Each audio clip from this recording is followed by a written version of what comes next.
Reading 314. Mark and Luke report Jesus' observation about a widow's offering in the temple. Matthew then joins Mark and Luke in relating Jesus' prediction of his coming in judgment on the temple. Matthew chapter 23, verses 37 to 39.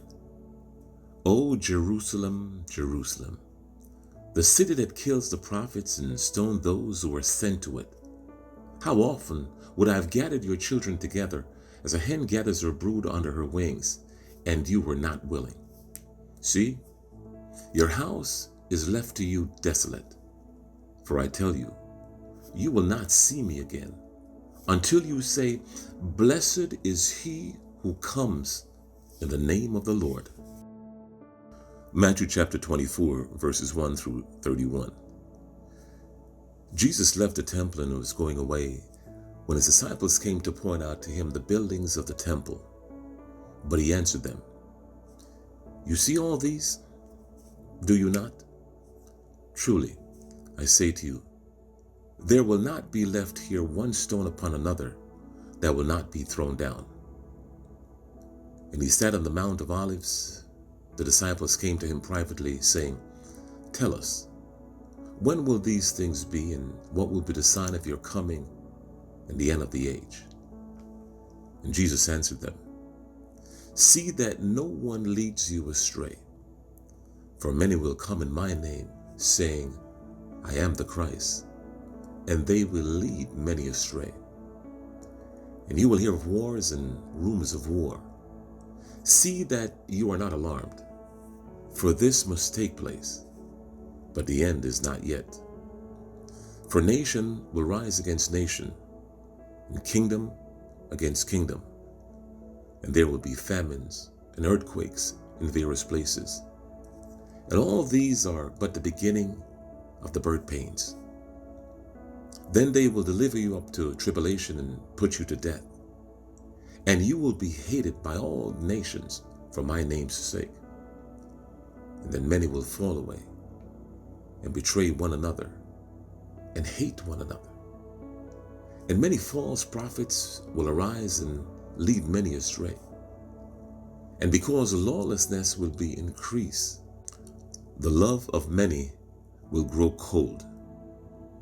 But the one who endures to the end will be saved. And this gospel of the kingdom will be proclaimed throughout the whole world as a testimony to all nations. And then the end will come. So when you see the abomination of the desolation spoken of by the prophet Daniel, standing in the holy place, let the reader understand.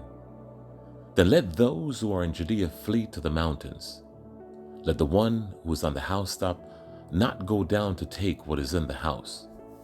And let the one who is in the field not turn back to take his cloak. And the last for women who are pregnant, and for those who are nursing infants in those days. Pray that your flight may not be in winter or on a Sabbath. For then there will be great tribulations, such as not been from the beginning of the world until now. No, and never will be. And if those days had not been cut short, no human being would be saved. But for the sake of the elect, those days will be cut short. Then if anyone says to you, Look, here is the Christ, or there he is, do not believe it. For false Christs and false prophets will arise and perform great signs and wonders, so as to lead astray, if possible, even the elect. See, I have told you beforehand. So if they say to you, Look, he is in the wilderness, do not go out. If they say, Look, he's in the inner rooms, do not believe it. For as the lightning comes from the east and shines as far as the west, so will the coming of the Son of Man. Wherever the corpse is, there the vultures will gather. Immediately after the tribulation of those days, the sun will be darkened, and the moon will not give its light, and the stars will fall from heaven, and the powers of the heaven will be shaken. Then will appear in heaven the sign of the Son of Man, and then all the tribes of the earth will mourn, and they will see the Son of Man coming on the clouds of heaven with power and great glory. And he will send out his angels with a loud trumpet call, and they will gather his elect from the four winds, from one end of heaven to the other. Mark chapter 12, verses 41 through 44. And he sat down opposite the treasury and watched the people putting money into the offering box. Many rich people put in large sums, and the poor widow came and put in 2 small copper coins, which make a penny. And he called his disciples to him and said to them, Truly, I say to you, this poor widow has put in more than all those who are contributing to the offering box. For they all have contributed out of their abundance, but she out of her poverty has put in everything she had, all she had to live on. Mark chapter 13, verses 1 through 27. And as he came out of the temple, one of the disciples said to him, Look, teacher, what wonderful stones and what wonderful buildings. And Jesus said to him, Do you see these great buildings? There will not be left here one stone upon another that will not be thrown down. And as he sat on the mountain of Olives opposite the temple, Peter and James and John and Andrew asked him privately, Tell us, when will these things be? And what will be the sign when all these things are about to be accomplished? And Jesus began to say to them, See that no one leads you astray. Many will come in my name, saying, I am he, and they will lead many astray. And when you hear of wars and rumors of war, do not be alarmed. This must take place, but the end is not yet. For nation will rise against nation, and kingdom against kingdom. There will be earthquakes in various places. There will be famines. These are but the beginning of the birth pains. But be on your guard, for they will deliver you over to the councils, and you will be beaten in synagogues, and you will stand before governors and kings for my sake, to bear witness before them. And the gospel must first be proclaimed to all nations. And when they bring you to trial and deliver you over, do not be anxious beforehand what you are to say, but say what is given you in that hour. For it is not you who speak, but the Holy Spirit. And brother will deliver brother over to death, and the father his child, and children will rise against parents and have them put to death. And you will be hated by all for my name's sake, but the one who endures to the end will be saved. But when you see the abomination of desolation standing where he ought not to be, let the reader understand. Then let those who are in Judea flee to the mountains. Let the one who is on the housetop not go down, nor enter his house to take anything out. And let the one who is in the field not turn back to take his cloak. And the last for women who are pregnant and for those who are nursing infants in those days. Pray that it may not happen in winter. For in those days there will be such tribulation as not been from the beginning of the creation that God created until now, and never will be. And if the Lord had not cut short the days, no human being would be saved. But for the sake of the elect, whom he chose, he shortened the days. And then if anyone says to you, Look, here is the Christ, or Look, there he is, do not believe it. For false Christs and false prophets will arise and perform signs and wonders to lead astray, if possible, the elect. But be on guard. I've told you all things beforehand.